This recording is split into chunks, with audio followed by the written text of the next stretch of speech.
Yo, what up, though? What up, though? This is the Brian Onrea podcast, episode number 42. You know what I'm saying? Back again. It's been a minute, but we back, man. And if you're watching this, you back too. You know what I'm saying? The podcast is back and the viewer is back, man. Thank you for checking out this podcast. I know it's been a minute since episode 41. And, we coming to the end of the year. We just had Thanksgiving. And this has been a challenging year for a lot of us. You know what I'm saying? And, we made it, though. You know what I'm saying? We made it, though, and we not letting anything hold us back from getting to the next level. That's the most important thing, man. We pushed through, we persevered, and we here. You know what I'm saying? And no matter what you facing, you know what I'm saying, it gets greater later. You know what I'm saying? Hang in there and keep fighting. That's what I'm doing. I'm hanging in there. I'm fighting, man, and I'm thankful to be here. You know what I'm saying? I want to jump right into music talk. You know I love music. Music is a big passion of mine. Let's just get right into it, man. It sort of feels like the West Coast is kind of taking over. You know what I'm saying? Is the West Coast taking over? I don't know, man. It seemed like it, man. But before I get into a lot of that, man, let's talk about the Grammy Awards, man. The Grammy Awards is coming up. And it's weird because the Grammy Awards, it's not like linear where they'll do all the best music from a given year. They start, I think, in August of the year to the next August. It used to be October to the next October, but it's kind of like almost a half a year award. I wish they would just do a calendar year type of thing, but whatever the case is, these are the nominees, man. I'm only talking about the main categories. You know what I'm saying? But let's start off, and excuse me, my refrigerator is making noise back there, man. So, gotta bear with me. You know what I'm saying? I'm recording at the crib. I'm not in a professional studio. I'm at home. You know what I'm saying? Got the refrigerator going. You can kind of hear that hum. I'll try to edit that out. But anyway, record of the year for the Grammys, man. We got 1, 2, 3, 4, 5, 6, 7, 8 records, man, for record of the year. Now, record of the year goes to like the artists, the producers, the engineers, the mixers, the mastering engineers, everybody worked on a record. It's not just the artist and the songwriter. So it's the record of the year. Now and Then by the Beatles. Now, this Now and Then song by the Beatles is a pretty interesting song because they're using vocals from, I believe, John Lennon from I think the 70s, and they're using, I think, George Harrison, his guitar or his instrument, and then, Paul McCartney, but they all are there. All the Beatles are there, but they kind of put this record together. And it's funny because, Paul McCartney's in his 80s, you know what I'm saying? And, Lennon sang this when he was, younger, so, but it's a great song, though. When I first saw the Beatles, I'm like, how they nominated? I looked it up. Now and Then it's a pretty good song. And it's interesting because it's showing Paul McCartney now and, George and John then. So it's kind of like a mesh between the old and the new. But it's a good song, man. Of course, Texas Hold'em by Beyonce. Great record. Espresso, Sabrina Carpenter. Listen, man, that's a dope song, man. And Sabrina Carpenter, her album is nominated later. I'll talk about that later. But she got a pretty dope album, man. Sabrina Carpenter, I wasn't too familiar with her game, but she's pretty dope. You know what I'm saying? 360 by Charlie XCX. I think that's how you pronounce the song. Decent song. Birds of a Feather, Billie Eilish. Great song. Great songwriting, Birds of a Feather. Great song. And of course, the biggest song of the year, in my opinion, Kendrick Lamar, Not Like Us. You know what I'm saying? Good Luck, Babe by Chappelle Roan. Cool song, you know what I'm saying? Not my vibe, pretty cool song. And then Fortnite, Taylor Swift and Post Malone. Pretty big record, pretty decent song, you know what I'm saying? But I would say Not Like Us probably win record of the year, in my opinion. You know what I'm saying? I like Not Like Us, man. I think Not Like Us or Sabrina Carpenter, Espresso. Those are my two favorite songs. Or Birds of a Feather. Those are my top 3. Let's go to Song of the Year real quick. Let's just skip around a little bit. Song of the Year, it's a Songwriters Award. So it goes to the songwriter, a bar song, Tipsy by Shabuzi. You know what I'm saying? I'm going to talk about him later because he was robbed at the Country Music Awards. We'll talk about that later on another episode. But Shabuzi, a bar song, Birds of a Feather, Billie Eilish, Die With a Smile by Lady Gaga and Bruno Mars. Decent record. Of course, Fortnite, Taylor Swift, Post Malone. Good Luck, Babe by Chappelle Roan. That's a good song. Please, Please, Please by Sabrina Carpenter. Decent song. Texas Hold'em, Beyonce, and Not Like Us, Kendrick Lamar. Not Like Us should win the award, in my opinion. Kendrick Lamar should win the award, man. I think, he got the Song of the Year, in my humble opinion, man. Album of the Year. Let's talk about Album of the Year, man, for the Grammys, man. New Blue Sun, Andre 3000. You see, I got the Outkast shirt on. So I'm a big Outkast fan. I got the Outkast shirt on, but I don't like New Blue Sun being nominated for Album of the Year. Instrumental flute album, no, man. Like, I don't know if they're trying to prove a point to be like artsy or what they're trying to say with this, but this is taking a spot of somebody else who deserves Album of the Year, right? Like, no, just no. That's all I say about that, because I got a lot of respect for Andre 3000. One of the best rappers ever, Outkast, one of the best groups.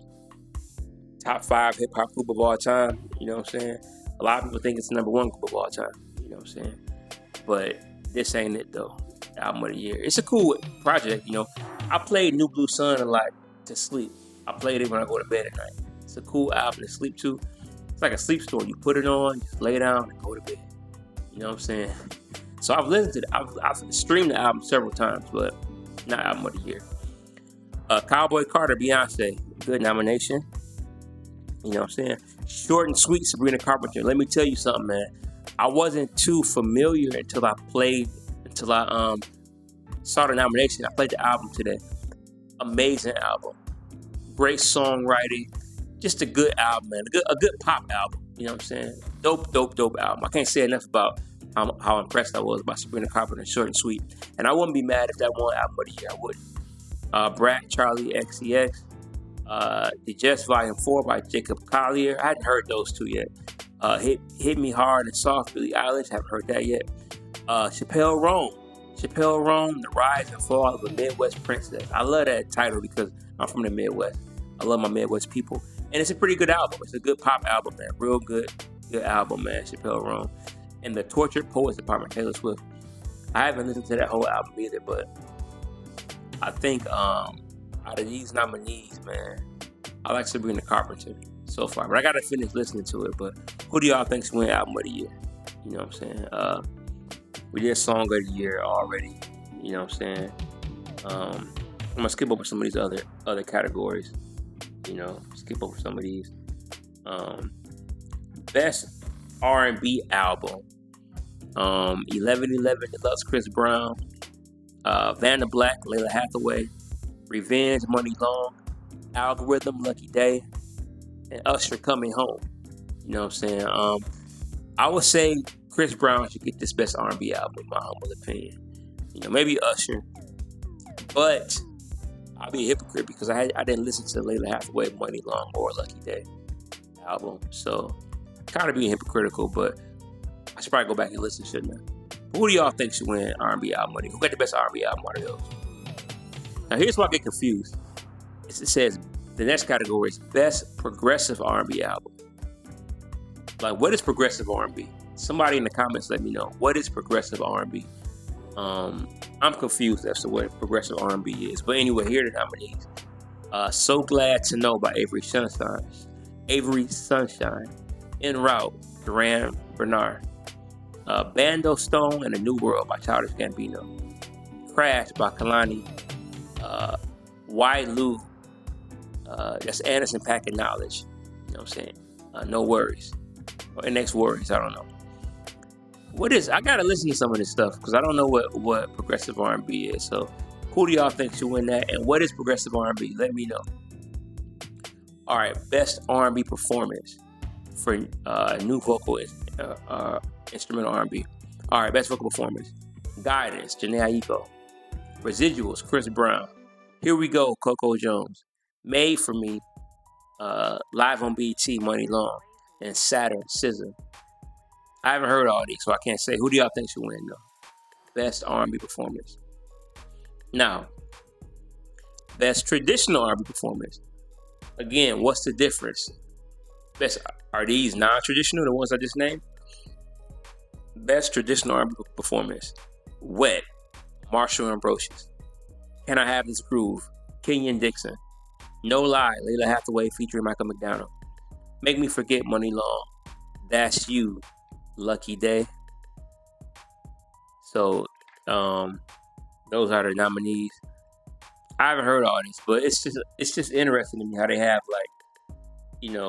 traditional R&B, progressive R&B. Like, what's the difference? And I'll tell you why in a minute. Why I really kind of feel a little perplexed. Let's go to best R&B song. All right, who should win these? And this is a songwriters award apparently. After Hours, Kalani. Shout out to songwriters on here. Ivana Frazier, Alex Goldblatt. I'm not gonna read it all. You can look it up. Tim's, Burning. Coco Jones, Here We Go. Money Long, Ruin Me, and SZA, Saturn. Best R&B song. All right, best rap performance. Let's get into this. Is my wheelhouse, rap. Best rap performance. Enough, Miami. Cardi B. When the Sun Shines Again, Common and Pete Rock. I love that song. When the sun shines again. Bilal should be on here too, featuring Pastanos from De La Soul, but Bilal's on there too. Nissan Altima, Doechii, Houdini by Eminem. Abra. It's a cool little song. Like That, Future Metro Boomin. You know what I'm saying? Yeah, Glow, Gorilla, and Not Like Us, Kendrick Lamar. It's got to go to Not Like Us, Kendrick Lamar. It has to. But if it didn't, you got to go to Like That, Metro Boomin, and Future Kendrick Lamar.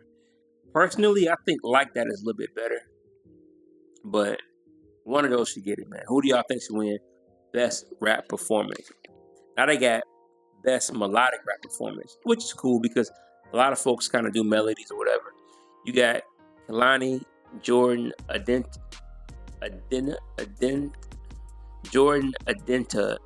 I'm sorry, I butchered his name. Featuring Kalani. I'm not even gonna try it again.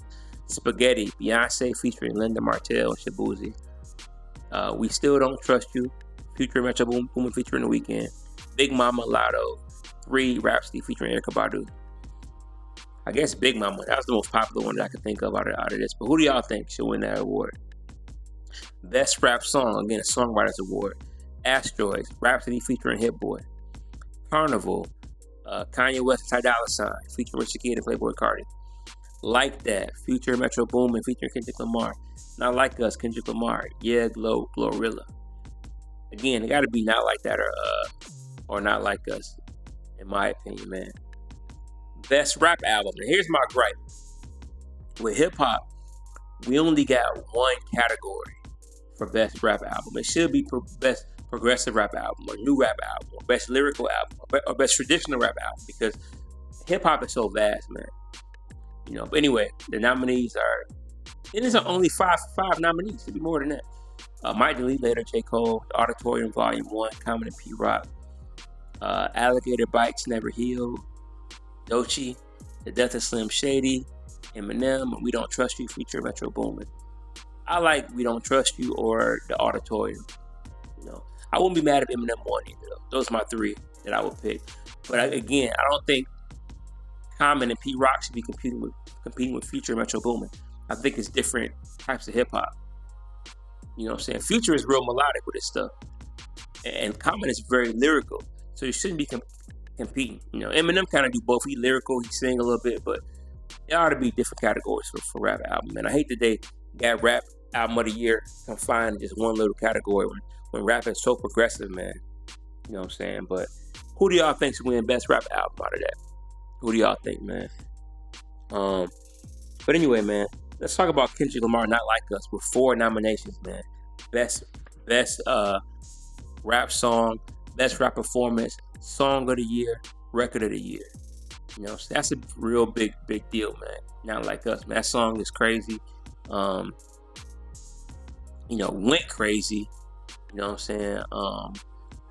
I don't know, man. I think that Kendrick Lamar kind of had the best year in hip hop. However, Drake ain't happy about it, man. Jumping around a little bit, but Drake takes legal action against Universal Music Group.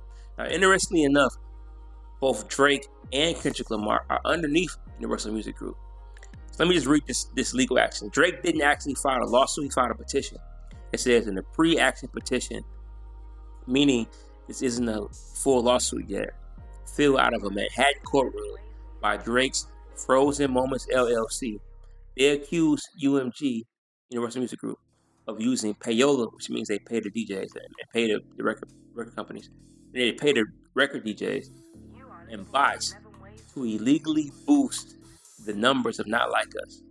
Variety reports that UMG has been alleged to have attempted to license the song at drastically reduced rates to Spotify, using bots to generate the false impression that the song was more popular than it was in reality. The petition also alleges that UMG have used similar tactics with other streaming services. On information and belief, UMG paid or approved payments to Apple Incorporated to have its voice-activated digital assistant Siri purposely misdirect users to Not Like Us. Drake's attorneys are claiming that UMG violated the same RICO Act used in organized crime cases. So Drake is snitch, basically. He's snitching. Assuming it's right, but I mean, all right, here's the thing. Drake is saying that Universal Music Group boosted They Not Like Us, right? To like ruin his career. Kendrick called him a PDF file. I don't want to say it to get strike, but Cusick, say certified pedophiles, you know what I'm saying? In the song. So like, they're saying that Universal Music Group, is ruining Drake's reputation, basically, as an artist, ruining his reputation, making him look bad. My thing is this, though. They're both Universal Music Group artists, and Drake is arguably the biggest artist on Universal. So why would they want to sabotage their own artists? Why would they want to do that? Some people are saying that Drake is in contract negotiations to negotiate his contract with Universal. He might leave, so they're trying to, devalue him so they can give him less money. That's all ridiculous, man. I feel like the machine helped both of them.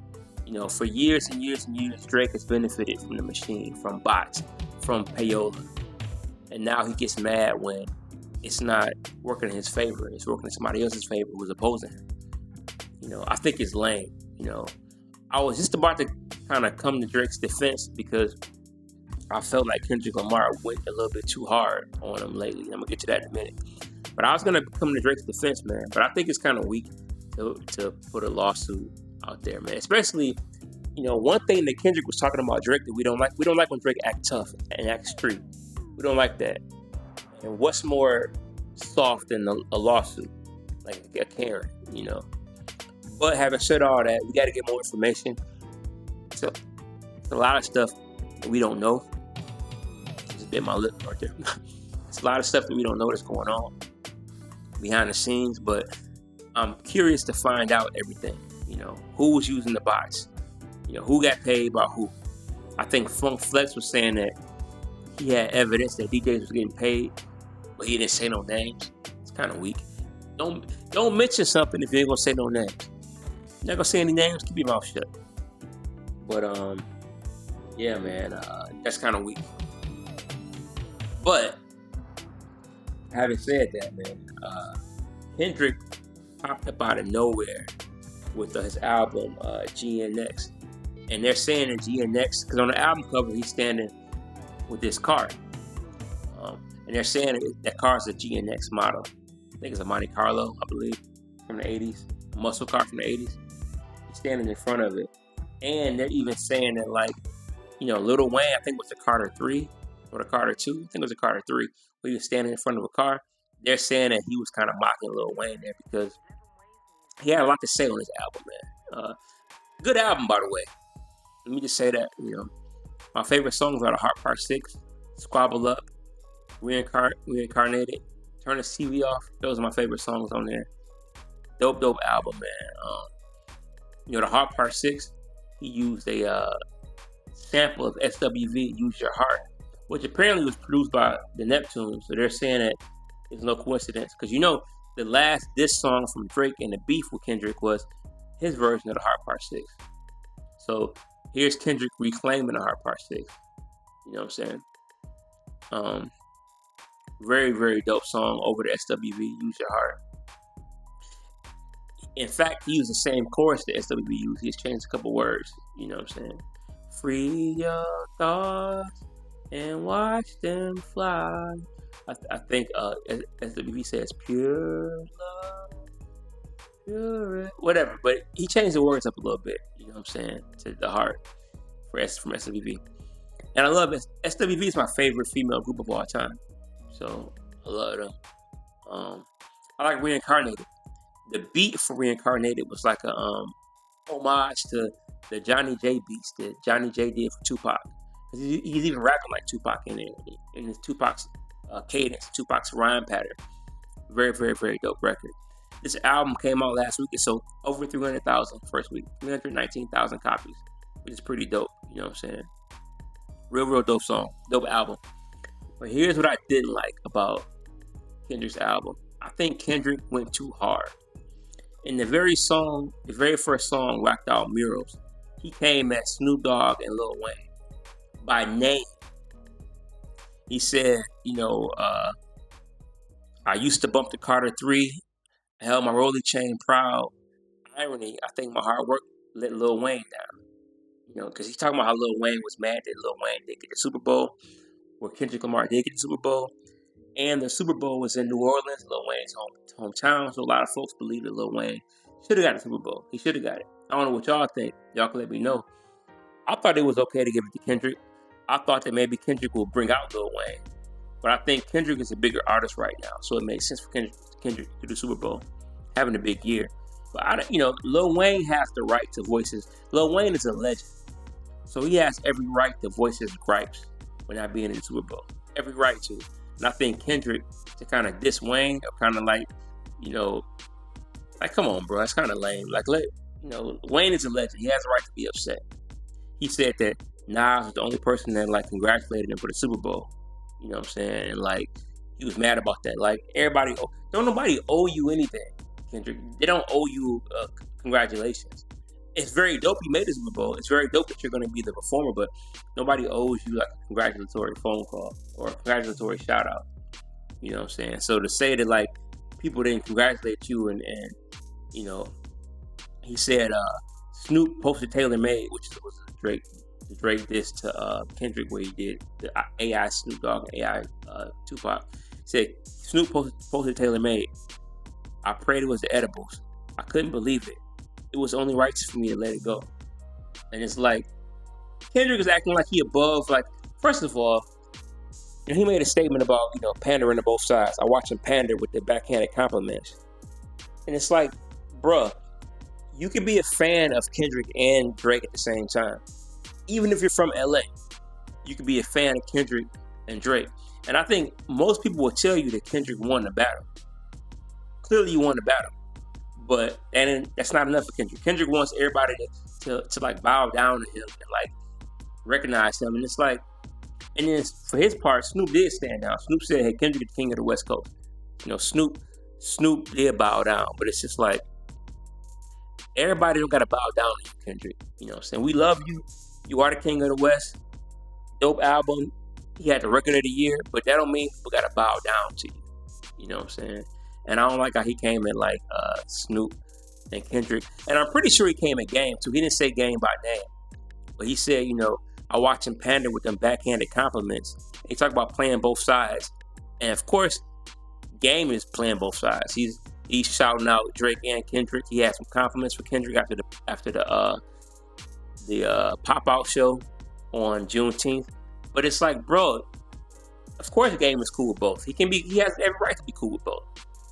So this whole thing about choosing sides, I think it's just lame, in my opinion. But I love the album. I love Kendrick's album. I thought it was real dope. I just don't like how, he's demanding that everybody got to pick a side. You know what I'm saying? That's kind of lame, in my opinion. But anyway, man, shout out to Kendrick. He had the biggest album of the year. But I think the best album of the year, talking about the West Coast takeover, I think the best album of the year was Tyler, the Creator. Chromakopia.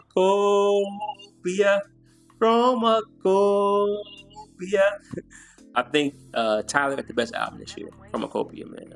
Amazing album. My favorite songs are Darling I, Noid, Saint Chroma. You know what I'm saying?